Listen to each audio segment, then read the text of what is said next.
Welcome, Rapes and Germs, to the Golden View here on the Masochist Gaming Network, and as always, I'm your host, McConnaughay. Now, with the formal introductions out of the way, let's get started because I have quite a bit that I want to say about this game in particular. Twisted Metal is, as a gamer, my guilty pleasure. From the very beginning of the series that holds the distinction of being the longest running franchise in PlayStation history, I have followed the series. I played the first one on the PlayStation, I played the hell out of Twisted Metal Black, and I even have gotten my hands on Twisted Metal 3 and Twisted Metal Head-On. The reason why it's my guilty pleasure as a gamer is because the games absolutely suck. They suck. They suck. And I don't want to hear anyone try to convince me otherwise because my mind is made up on this. The controls for these games have always been horrendously constructed. The story for the games was always below what the standard should be for all games, and now with revisiting the previous games, it makes me think that the nostalgic amount of fun that I had with the series is fictitious. With this being said, I have absolutely no idea as to what hooked my interest in the series in the first place, and why deep down, even if I'm a little ashamed to admit it, I love this series. The controls since the first game hadn't improved any with Twisted Metal Black or Head-On, and the storyline is still just barely adequate. I think that it'd probably have something to do with the characters that were implemented within the game. The story of Mr. Grimm was always really enjoyable to me, and there is certainly a reason as to why Sweet Tooth is as popular as he is. I remember really digging the cutscenes for Twisted Metal Black whenever I was younger, even if now that I look back at him, they really aren't that special.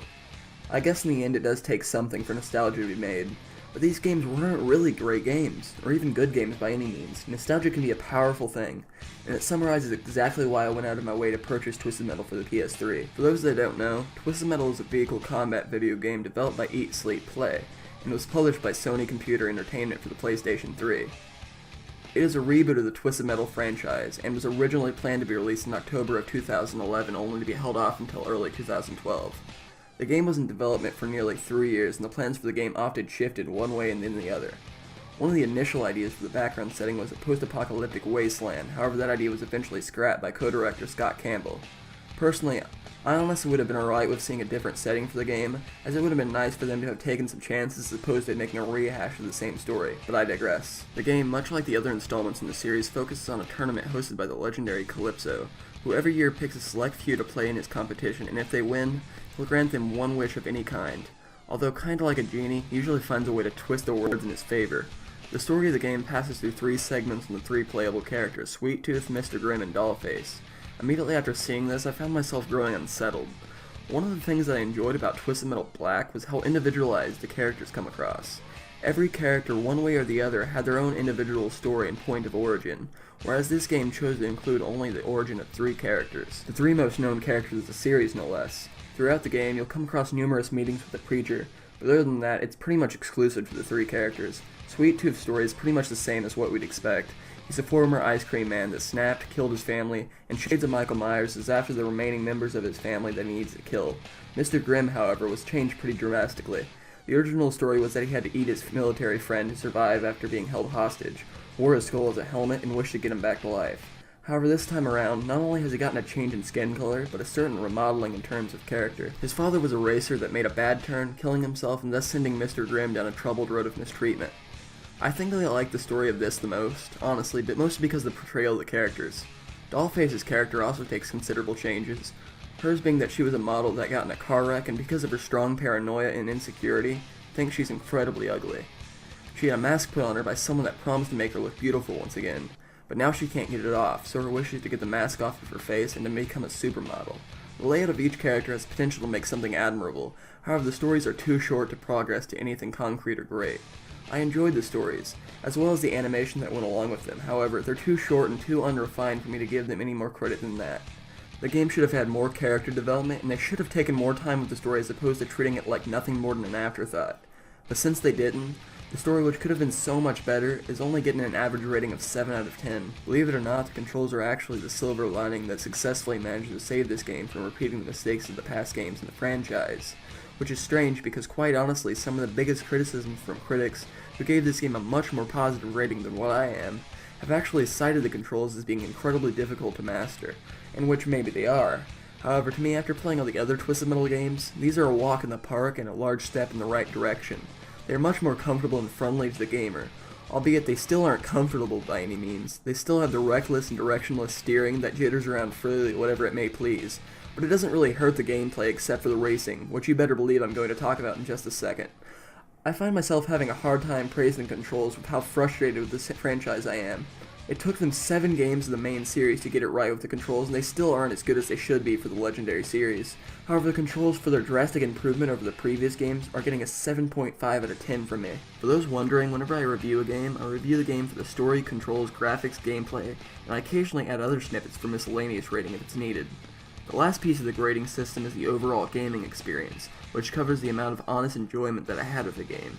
I tell you this because I know numerous find online play to be a crucial part of the game's playability, which I can agree with to a certain degree.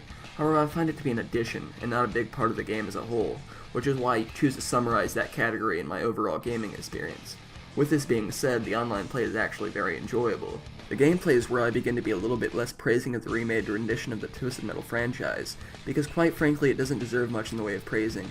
I'm talking about the story mode, which features a series of matches, boss battles, and other events. Let me start off by emphasizing what I said earlier about the game being too short, with saying that there is not enough matches involved in each particular story, and there's not enough innovative matches to begin with. They added 1 or 2 new matches. Most notably for me was probably the cage match, which basically means that you have to be in a particular square on the map at a certain time, and if you're not, you start taking damage. Other than that, there's really nothing at all innovative. I would have enjoyed something different, but I won't complain too much with that not being the case.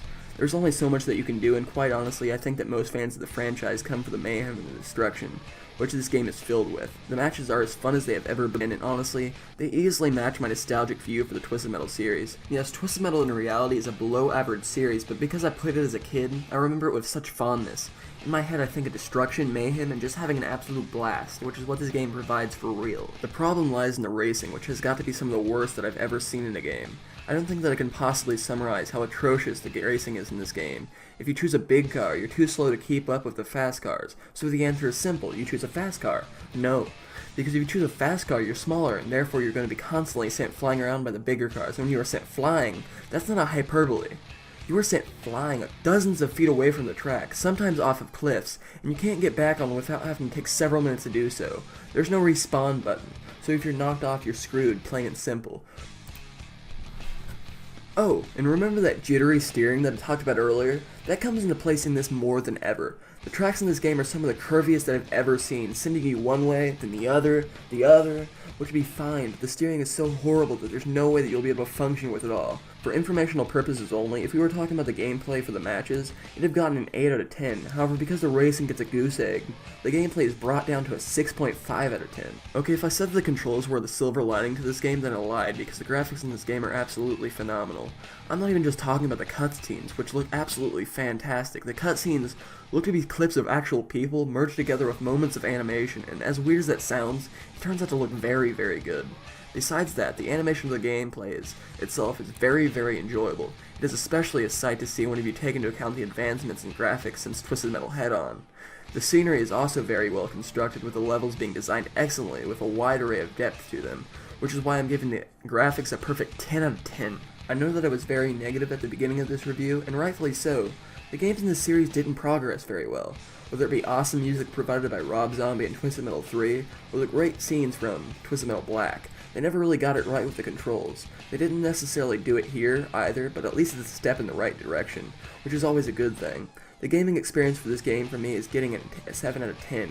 I'm praising the game for easily being the best of the Twisted Metal series, finally providing the mayhem a way that is actually playable, as well as providing enjoyable cutscenes. However, I can't overlook the shortness of the gameplay, which frustrated me beyond belief, considering that I took a leap of faith and bought this game even with the price being considerably high. I also can't overlook the frustration when it came to the racing aspects of the game. For all it is, I think that this might be the very first truly good game in the Twisted Metal franchise, which is why my overall rating of this game averages out to a 7.6 out of 10. Thanks for joining me on this edition of the Golden View here on the Masochist Gaming Network, and I'll see you next time.